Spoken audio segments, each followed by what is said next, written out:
శ్రీ చౌడేశ్వరీదేవి జ్యోతిష్యాలయం ప్రముఖ జ్యోతిష్యులు కాళికాదేవి ఉపాసకులు జ్యోతిష్య పండిత్ ఎంకే శాస్త్రి గారు మీ హస్తరేఖలు ముఖ లక్షణము ఫోటో జాతకం చూసి మీ జీవిత సంపూర్ణ భవిష్యత్తు తెలపగలరు. మీకు ఎటువంటి సమస్యలు ఉన్నా చౌడేశ్వరీదేవి పూజలు చేసి పరిహారం చేయగలరు. స్త్రీ పురుష వశీకరణం 100% గ్యారంటీ. సెల్ 9481312761. నమస్తే folks, welcome to my channel. Folks, జనం దృష్టిలో గొప్పగా ఉన్నా లేకున్నా పర్వాలేదు గాని మనస్సాక్షి ముందు గర్వంగా తలెత్తుకొని బ్రతకగలిగితే అంతకంటే గొప్ప జీవితం లేదు. అసలు నేను ఈ మాట చెప్పడానికి గల కారణం ఈవీఎం ట్యాంపరింగ్ విషయమే. అధికార పార్టీలు ఎన్నికల్లో టెక్నాలజీని ఉపయోగించి ఈవీఎంలని ట్యాంపరింగ్ చేసి విజయాలు సాధిస్తున్నారని ప్రతిపక్షాలు ఆరోపిస్తున్న విషయం తెలిసిందే. దీనిపై ఎన్నికల సంఘం ఎన్నిసార్లు వివరణ ఇచ్చినా కూడా ఈవీఎం ట్యాంపరింగ్ అంశంపై ప్రతిసారి చర్చ జరుగుతూనే ఉంది. రీసెంట్ గా జూన్ 4న వెలువడిన ఆంధ్ర ఎన్నికల ఫలితాల్లో వైసీపీ ఘోర పరాజయం తర్వాత రకరకాల అభిప్రాయాలు వ్యక్తమవుతున్నాయి. ముఖ్యంగా వైసీపీకి కేవలం 11 అసెంబ్లీ స్థానాలు, 4 లోక్సభ స్థానాలు మాత్రమే దక్కాయి. ఇక ఈ ఫలితాలపై వైఎస్ జగన్తో పాటు వైసీపీ నాయకులు, కార్యకర్తలు కూడా షాక్కి గురయ్యారు. ఇక ఇందులో ఏదో జరిగిందని అనొచ్చు గాని అందుకు తగ్గ ఆధారాలు లేవని జగన్ ఇండైరెక్ట్ గా ఈవీఎం ట్యాంపరింగ్ జరిగిందని అర్థం వచ్చేలా మాట్లాడడంతో ఆ తర్వాత వైసీపీ నాయకులంతా ఇదే ప్రచారాన్ని పెద్ద ఎత్తున చేస్తున్నారు. దీంతో ఈ విషయం ఇప్పుడు మీడియాలో హల్చల్ అవుతుంది. అసలు ఈవీఎం ట్యాంపరింగ్ అంటే ఏంటి? నిజంగానే ఈవీఎం ట్యాంపరింగ్ తో అభ్యర్థులు ఈజీగా గెలవచ్చా? ఈవీఎం ట్యాంపరింగ్ పై సుప్రీంకోర్టు ఎలాంటి ఉత్తర్వులనిచ్చింది అనే నమ్మలేని నిజాల్ని ఈ వీడియోలో తెలుసుకుందాం. ఈవీఎం అంటే ఎలక్ట్రానిక్ ఓటింగ్ మిషన్. గతంలో లోక్సభ, అసెంబ్లీ ఎన్నికలు బ్యాలెట్ పత్రాల ద్వారా జరిగేవి. ఇక అలా అది చాలా లాంగ్ ప్రాసెస్ అవ్వడమే కాకుండా ఆ ఓట్లు లెక్కించి పూర్తి ఫలితాలు ప్రకటించేందుకు 2 రోజుల వరకు కూడా పట్టేది. అదే సమయంలో కొంతమంది పోలింగ్ కేంద్రాలని స్వాధీనం చేసుకొని రిగ్గింగ్కి కూడా పాల్పడే అవకాశం ఉండేది. దీంతో ఎలక్షన్ కమిషన్ 2014 నుండి బ్యాలెట్ ఓటింగ్ ప్లేస్లో ఈవీఎం మిషన్స్ని తీసుకొచ్చారు. ఇక ఈవీఎం మిషన్స్ని 1998లో ముందుగా మధ్యప్రదేశ్, రాజస్థాన్, ఢిల్లీ అసెంబ్లీ ఎలక్షన్లో ఉపయోగించినప్పటికీ అప్పట్లో చాలా వ్యతిరేకత రావడంతో ఈవీఎంస్ని నిలిపివేశారు.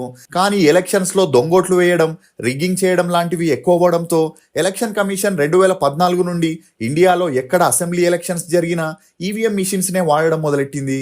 ఇదిలా ఉంటే 2004 నుండి 2014 వరకు కేంద్రంలో కాంగ్రెస్సే అధికారంలో ఉన్నప్పటికీ ఆ తర్వాత జరిగిన లోక్సభ ఎన్నికల్లో బీజేపీ భారీ మెజారిటీతో గెలవడంతో రాహుల్ గాంధీ మీడియా ముందుకు వచ్చి బీజేపీ ఈవీఎంస్ ని ట్యాంపరింగ్ చేసి 282 సీట్లను గెలిచారని, కాంగ్రెస్ కి 44 సీట్లు మాత్రమే వచ్చాయని ఆరోపించిన అప్పటికే కాంగ్రెస్ పాలనలో ప్రజలు అసంతృప్తిగా ఉండడంతో రాహుల్ గాంధీ మాటల్ని ఎవరూ పట్టించుకోలేదు.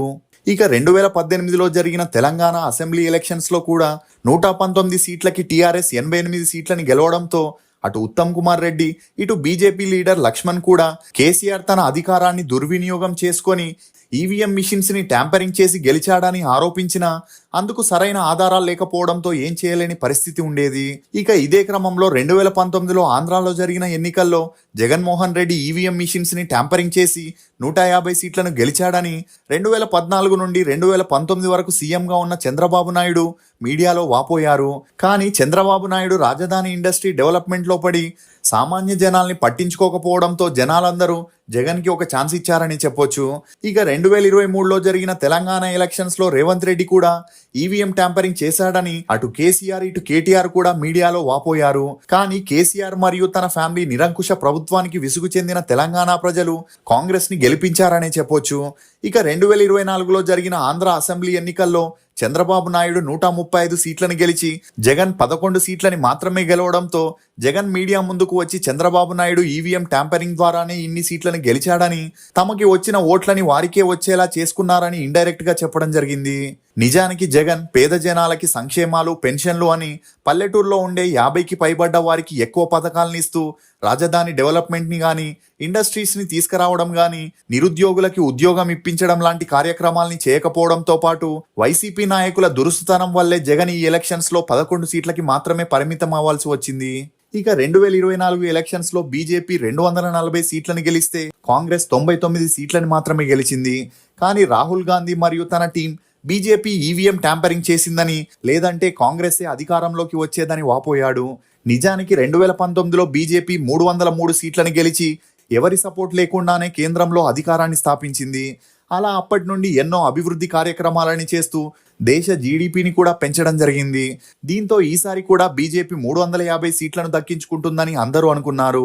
కానీ 2024లో జరిగిన ఎలక్షన్స్లో బీజేపీకి 240 సీట్లు మాత్రమే రావడంతో వేరే పార్టీల సహాయంతో ఇప్పుడు గవర్నమెంట్ ఫామ్ చేయాల్సిన పరిస్థితి వచ్చింది.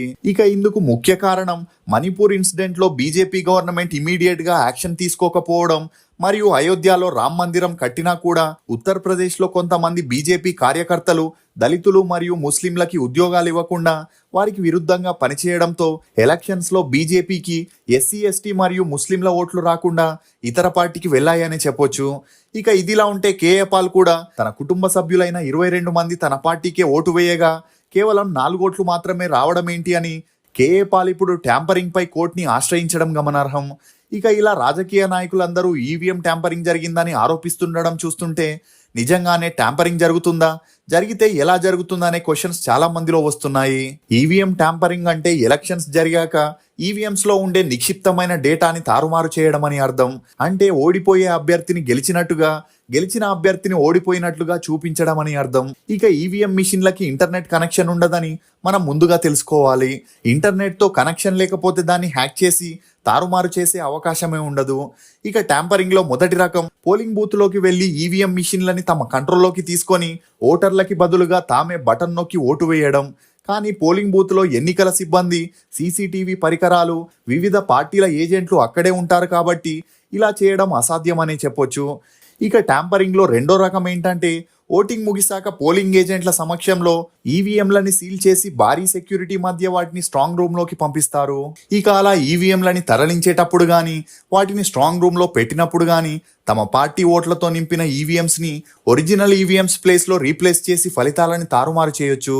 కానీ స్ట్రాంగ్ రూమ్ లోకి తీసుకెళ్లే ఈవీఎంలకి ప్రత్యేకమైన సీరియల్ నెంబర్లు, దాని మీద ఎన్నికల అధికారుల సంతకాలతో కూడిన సీల్ ఉంటుంది. ఇక ఓట్లని లెక్కించే ముందు అవన్నీ చూసాకే ఈవీఎంస్ ని ఓపెన్ చేసి లెక్కిస్తారు. అంతేకాకుండా స్ట్రాంగ్ రూమ్ కి సెక్యూరిటీగా 24/7 ఎలక్షన్ కమిషన్ నియమించిన సిబ్బంది కూడా ఉంటుంది. అందుకే ఈ రకమైన ట్యాంపింగ్ చేసేందుకు అవకాశం ఉండదు. ఇక చాలా మంది ప్రతిపక్షాలు ఆరోపించడం ఏంటంటే స్ట్రాంగ్ రూమ్ లో భద్రపరిచిన ఈవీఎం నెంబర్లని ముందుగానే కొన్ని పార్టీలు తెలుసుకొని ఎన్నికల అధికారుల సంతకాలని ఫోర్జరీ చేసి స్ట్రాంగ్ రూమ్ లో ఉండే సిబ్బందికి డబ్బు ఆశని చూపించి ఈవీఎంలని తారుమారు చేస్తారని చెబుతారు. కానీ అందుకు ఎన్నికల కమిషన్ మరియు పోలింగ్ నిర్వహించే ప్రభుత్వ సిబ్బందితో పార్టీ ఏజెంట్లు కుమ్మక్కు కావాల్సి ఉంటుంది. అది దాదాపు అసాధ్యం.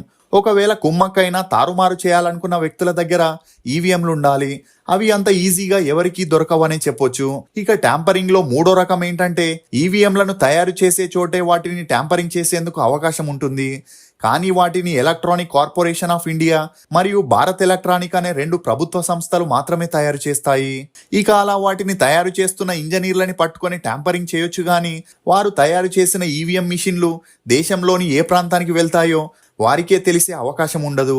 అంతేకాకుండా పార్టీ ఒక అభ్యర్థికి సీట్ని కేటాయించేంత వరకు ఏ నియోజకవర్గంలో ఎవరు నిలబడతారో ఎవరికీ తెలియదు. అలాంటప్పుడు ముందుగానే ట్యాంపరింగ్ చేయడం సాధ్యం కాదని చెప్పొచ్చు. ఇక 2024లో జరిగిన లోక్సభ మరియు పలు రాష్ట్రాల్లో అసెంబ్లీ ఎలక్షన్స్ కోసం కేంద్ర న్యాయశాఖ ఈవీఎం మిషన్స్ కోసమే 1900 కోట్లను కేటాయించింది. అంటే ఈవీఎం భద్రతలో ఎలక్షన్ కమిషన్ ఎన్ని జాగ్రత్తలు తీసుకుంటుందో మనం అర్థం చేసుకోవచ్చు. ఇదిలా ఉంటే ఈవీఎం ట్యాంపరింగ్ కేసులపై సుప్రీంకోర్టు స్పందిస్తూ ఇప్పటి వరకు ఈవీఎం అక్రమాలు జరిగినట్లు ఎక్కడా నిర్ధారణ కాలేదని, ఈవీఎం పోలింగ్ ద్వారా మాత్రమే పోలింగ్ బూత్ అక్రమాలని, దొంగోట్లు వేయడాన్ని నియంత్రించొచ్చని, ఈవీఎంలపై ఉన్న ఆరోపణలకి ఎలాంటి ఆధారాలు లేవని న్యాయస్థానం కఠినంగా తెలిపింది. నిజానికి ఓడిపోయిన పార్టీ గెలిచిన పార్టీని ఎలా విమర్శించాలో తెలియక, వారి గెలుపుని అంగీకరించలేక ఈవీఎం ట్యాంపరింగ్ చేశారని వారిని విమర్శిస్తుంటారే గాని అందుకు ఇప్పటి వరకు ఎవరు సరైన ఆధారాలు చూపించలేదు. మీరు ఈవీఎం ట్యాంపరింగ్ గురించి ఏమనుకుంటున్నారో మీ అభిప్రాయాన్ని కమెంట్ సెక్షన్ లో తప్పకుండా తెలియజేయండి. ఫోక్స్, ఇతరులతో పోల్చుకోవడం, ఇతరుల నుండి ఆశించడం, ఈ రెండూ వదిలేస్తే జీవితంలో సగం సమస్యలు తొలగిపోతాయి.